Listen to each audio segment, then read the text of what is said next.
Welcome to The Source, where we combine the headlines with in-depth conversations with the newsmakers themselves. Today on the program, the Health Department upholds the Dengvaxia ban.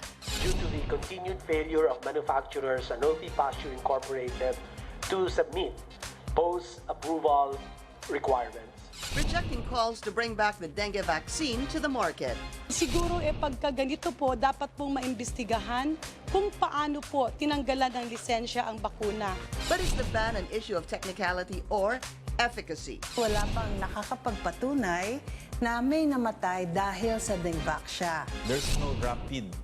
Sanofi Pasteur Philippines General Manager Antoine Zinsou joins us live.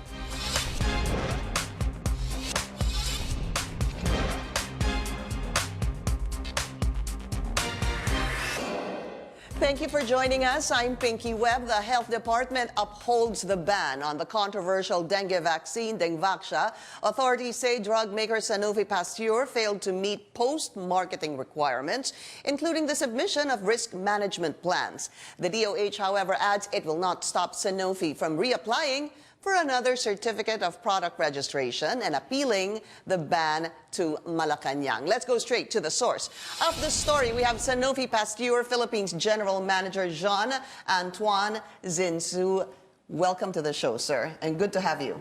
Good morning, Pinky, and thank you for inviting us. You know, it's very important for us to be on your show after all these months of misinformation and confusion on vaccine and vaccination. Let's clear up a number of issues, sir. First is what happened, or the news report last week. Your certificate of product registration, which you need in order to be able to sell and market Dengvaxia in the country, it starts with a CPR or a certificate of product registration. That has been permanently revoked by the Food and Drug Administration because you need to get that from the FDA because they are saying you did not submit post-approval requirements. In other words, it's almost, to me, how I understand it, it's a technicality. Did you not submit these post-approval requirements? As we already said, we respectfully disagree with the argument that were used to support the decision of the FDA. But I think what is important in the message that was delivered by Secretary Duque lies in 3 points. The first one is the fact that this suspension and revocation of our license has nothing to do with a concern on safety and efficacy of the vaccine. And this is critical. So that's to answer your question. The second point is the fact that Secretary Duque insists on the need of having a dengue vaccine here in the Philippines to properly address the dengue concerns that we have currently. And third, this is a message to us, Sanofi, and I'm very thankful because, in fact, Secretary Duque said that we can resubmit, right, and we can even go to the president. And I remember the president telling that he will rely on expertise.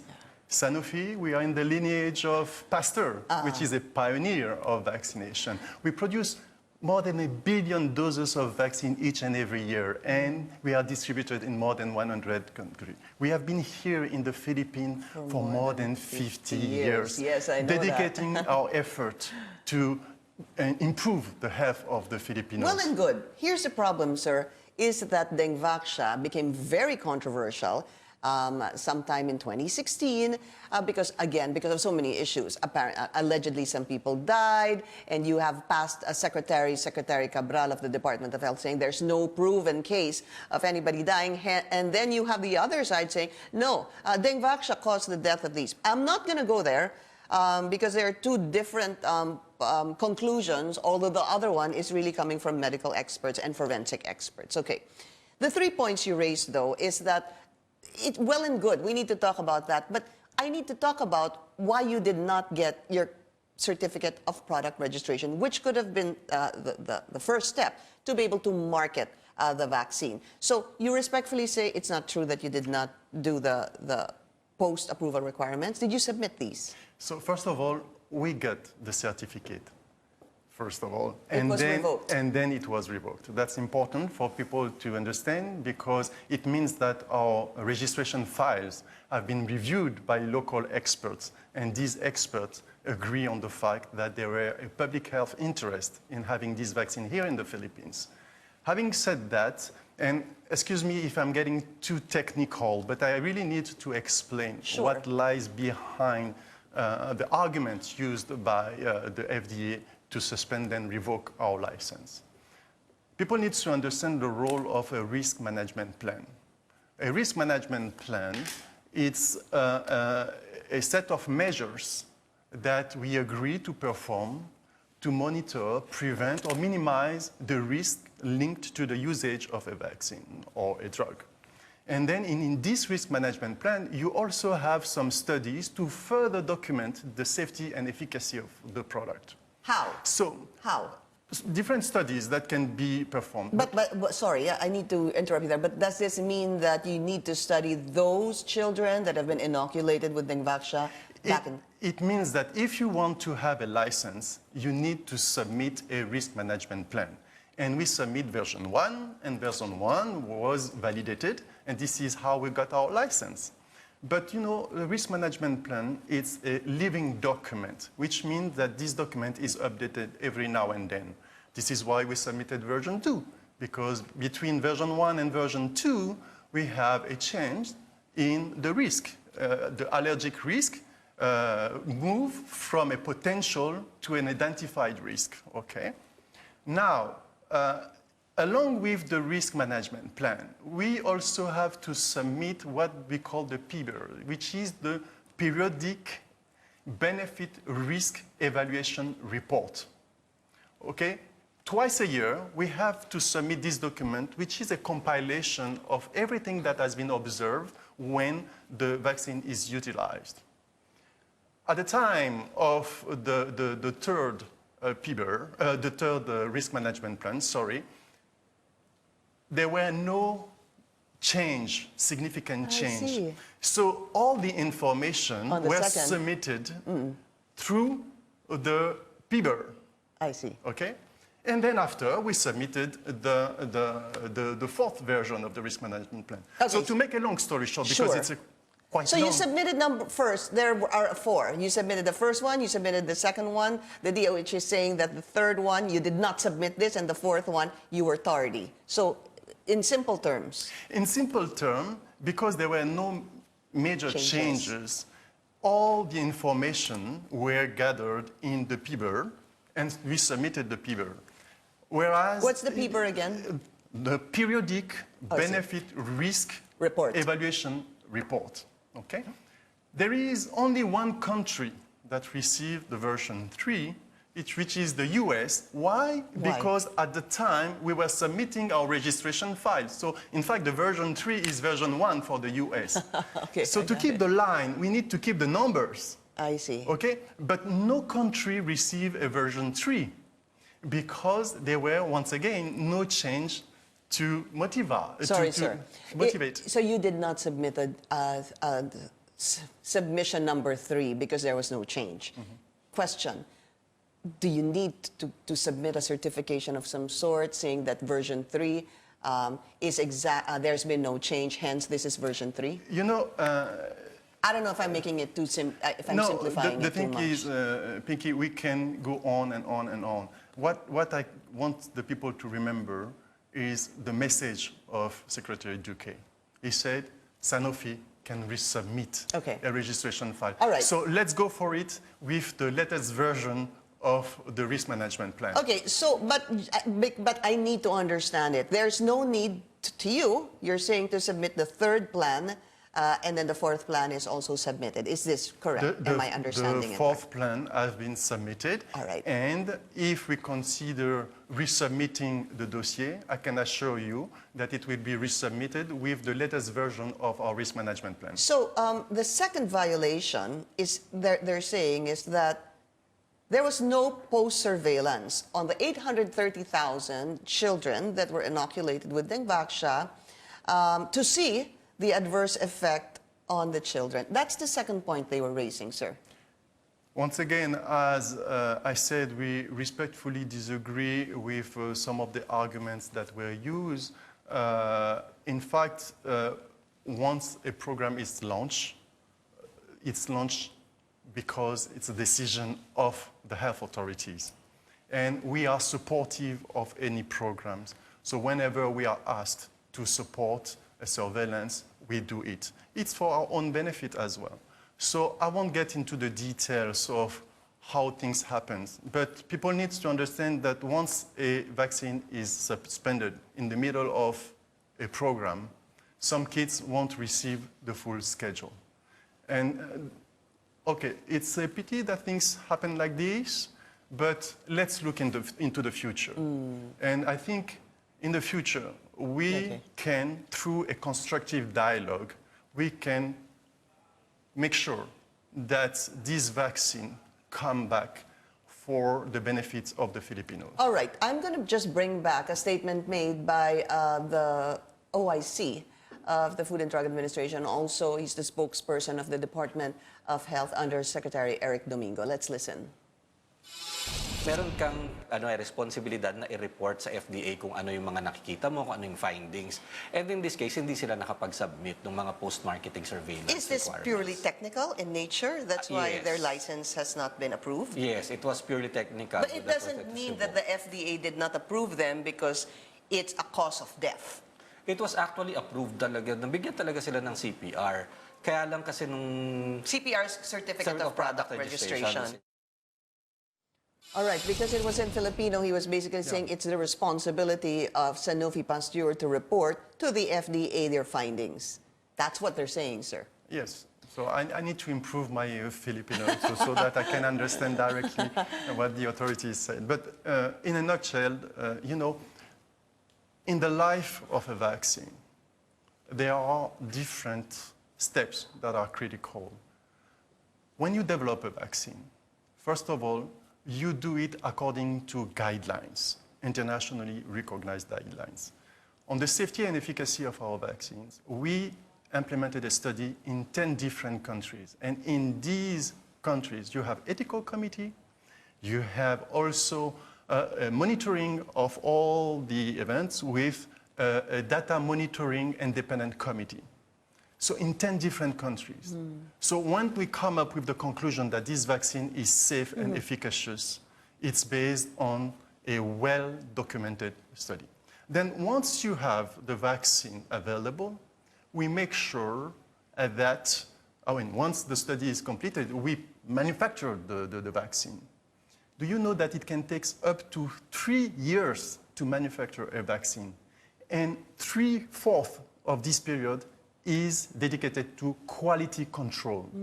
And it's only when you pass all these control that the vaccine is available to be distributed. And thereafter, we make sure that the cold chain is maintained. And after the administration of the vaccine, there is what we call a pharmacovigilance. Vigilance means you gather all data that are generated when you use the vaccines. And this is why we have this PBER, which is the periodic benefit risk evaluation. So, people need to understand that you don't do whatever you want with a vaccine.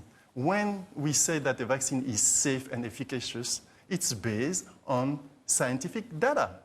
When we we distribute the vaccine, we rely on all the information gathered. This is why we submitted this monitoring summary through the PBER and the update of the risk management plan. All right, we'll be taking a short break. This is The Source on CNN Philippines. Please stay tuned.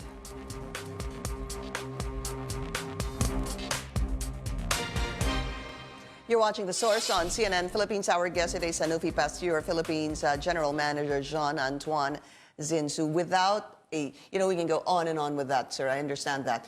However, without a CPR, Certificate of Product Registration, not being revoked, you can't sell the dengue vaccine here in the country. Here's the thing, sir. The question begs is Dengvaxia safe? That's really the question everybody wants to ask, because there is possibly a threat, especially of reports coming out in the past. Is it safe? The vaccine is safe, not because I'm saying it, just because we have regenerated data to document the fact that this vaccine is safe and efficacious. You know, we are in a situation where dengue is the fastest progressing vector-borne disease. So we have to conjugate our efforts to get rid of this disease. Now, we have no solution, and Sanofi is proposing, after 20 years of research on a very complex disease, we end up with a vaccine that can decrease by 90% and even more 90. the risk of having severe dengue. Dengue. And what people are afraid of is severe dengue. So if you have a tool that can prevent 90% of severe form of the disease, you definitely need to consider it, especially knowing that the safety of the vaccine has been demonstrated, considering the fact that the monitoring of the safety of the vaccine is maintained. Okay, but here's the second question to that. You're saying it's safe, but is it safe for those who have had dengue in the past and for those who have not had dengue? Okay, people need to understand how dengue works. You know, when you are infected by a dengue virus, by the way, there are four strains. So therefore you can have dengue 4 times. So when you are contaminated, if it's the first time, you have, 70% of chances of having an asymptomatic form of the disease. Okay. And then you can have the symptomatic form and the severe form. But it happens that the second exposure is the one with the slightly higher risk of severe form of the disease. The severe form of the disease occur in 0.5% of the cases. How many again, sir? 0.5. 0.5. 0.5% of the cases.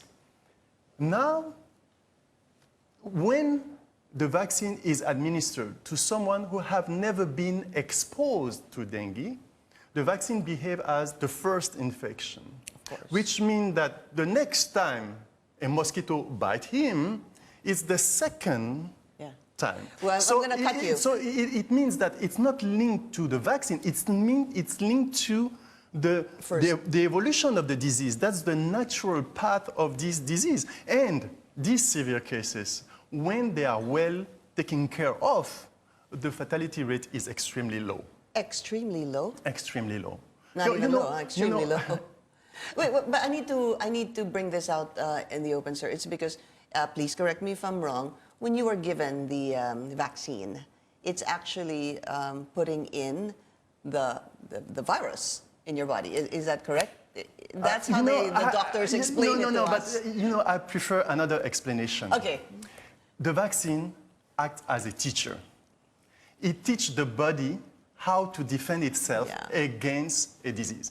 But when you are in a class and you deliver lessons, you teach a very complex lessons, if you have a test 2 weeks after, some of the students will pass the test, some other won't pass the test.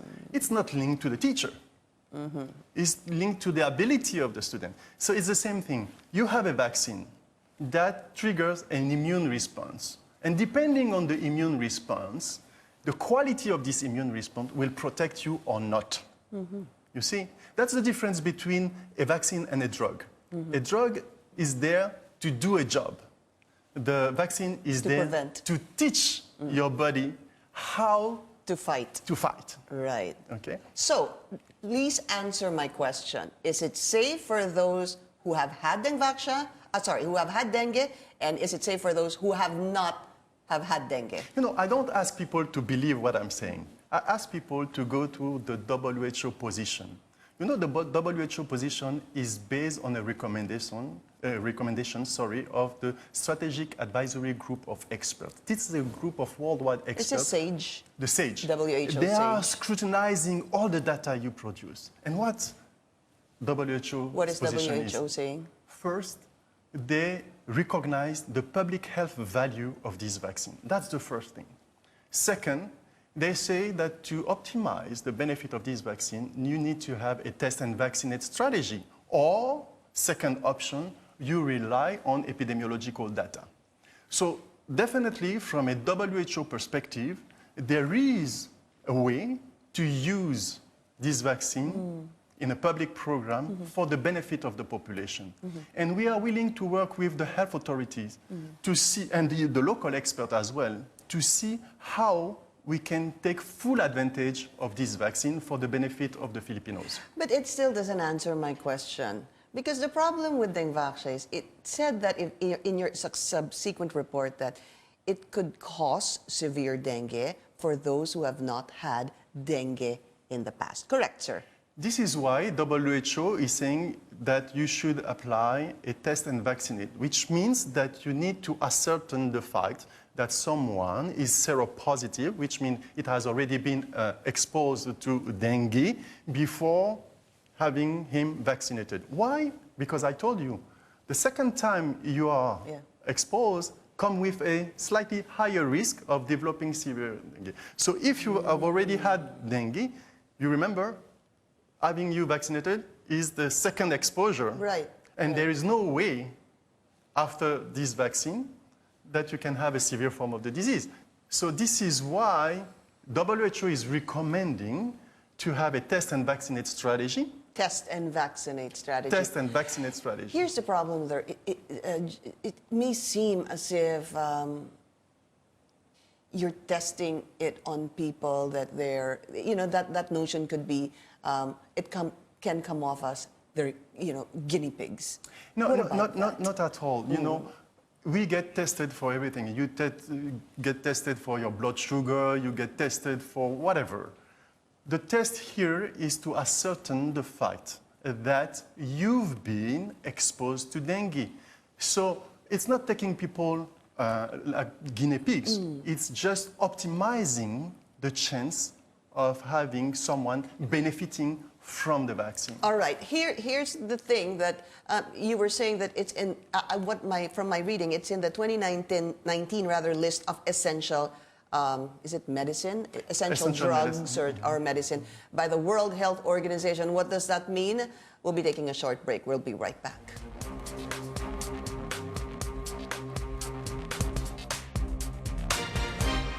You're watching The Source on CNN Philippines. Our guest today is Sanofi Pasteur Philippines General Manager John Antoine Zinsou. So, for those who not have had dengue, is Dengvaxia good?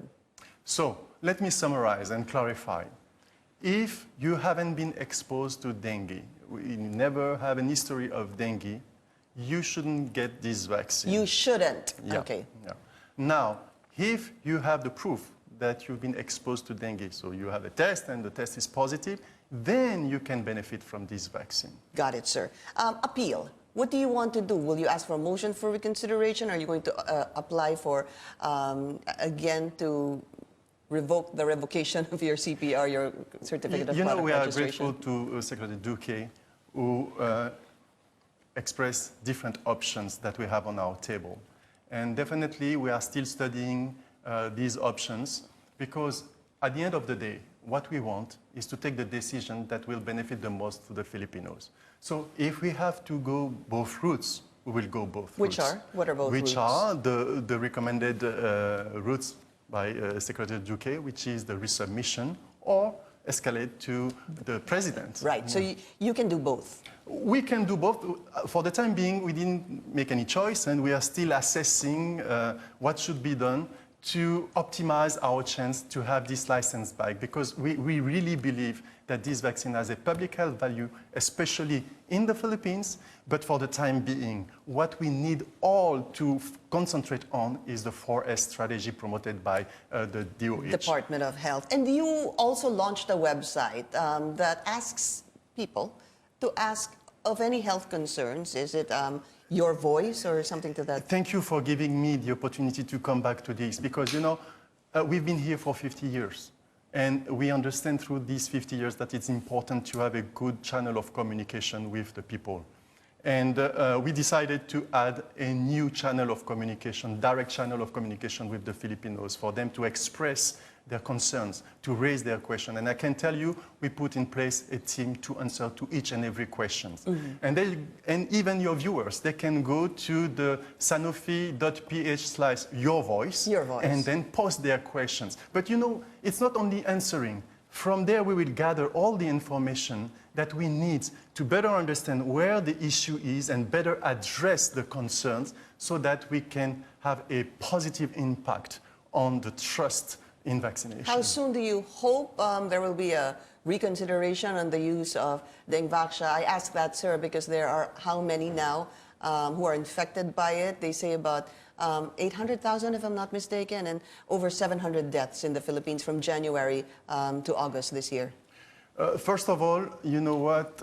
We want to support the DOH in the 4S strategy. In the coming weeks, we'll put in place a program that has been efficient in other countries, which is the health patrol, that will help increasing the awareness of the people of this country against dengue. Okay. Having said that, you know, the decision to have this license back rely on the FDA. And we are a multinational, we trust the institution of each and every country where we operate. Well, so we trust the FDA and we trust the DOH. We will have a positive and constructive dialogue just for the benefit of the Filipinos. all right, I'm going to correct myself before we go. That's about 180,000 infected by dengue from January to August this year. That's more than 100% increase, or 98% increase from the same period last year. So we'd like to thank you, Sanofi Pasteur Philippines General Manager Jean Antoine Zinsou. Thank you, sir. And thank you for joining us here on The Source. I'm Pinky Webb. You're watching CNN Philippines.